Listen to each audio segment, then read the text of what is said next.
say, hey, fuck you, man, you're not any good. Well, just to stage it like based, oh, this guy really sucks. Like, we can get him on, then everyone can tear him apart. Like, that wasn't my thing. And isn't your worst nightmare that, like, hey, Bob Dylan, the next Bob Dylan could be getting up there. Maybe he's not the greatest technical singer, and I'm sitting there goofing on the guy. Like, you feel like an idiot, right? Well, because and that's another thing too, is that singing is one of those things that, like, you don't have to be a good singer to be one of the best singers in the world, you know. And I think that was something that we try to get that on the show as much as possible, make people understand that it's not about technical perfection.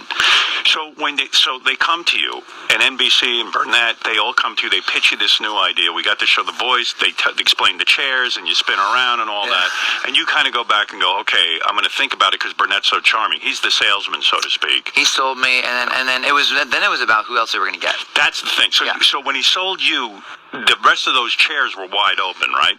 There was some talk about. I know that Christina was probably one of the first. She's the first person I think that they actually got. I don't remember, honestly, it was so long ago. But didn't that factor into your decision whether to do it? Like, you didn't want to do it. Yeah, like you didn't want to do it. CeeLo was a big one. I was like, oh, CeeLo does it, that'd be awesome. And CeeLo was doing pretty damn well in his career at that point, so he was having a moment at that point. Right.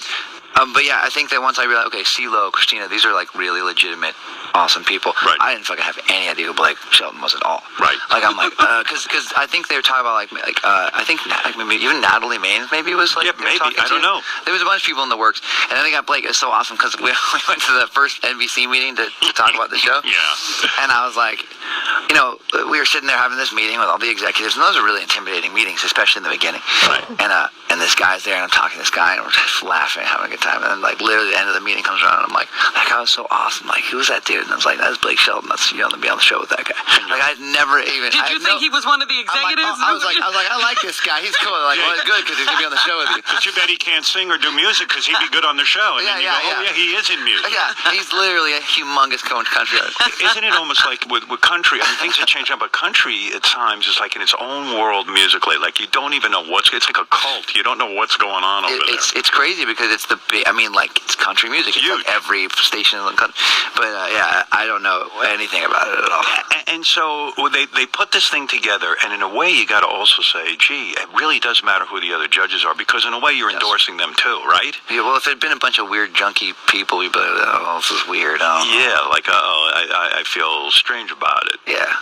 So it was good. And you have to go in there with an attitude that you're not going to be condescending toward even the other judges, right? You got to say to yourself, look, I got to get along with these people. Well, what was really crazy was we had no idea what the fuck was going to happen.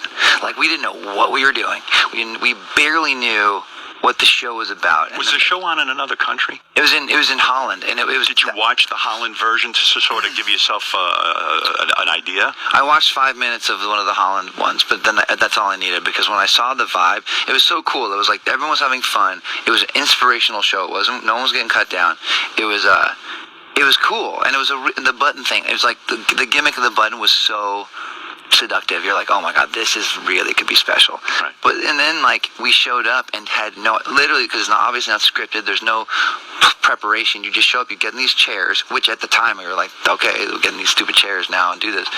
And like, it was just so off the cuff. So were there rehearsals? Did you guys? No. We went straight. We sat in those chairs, and they rolled the cameras, and I was like, here we go. We're like, wow. Okay. Yeah. And that's amazing. That was wild. And when you first start doing it, do you start to question the decision? Do you start to say to yourself, wow, this is just a complete waste of my time?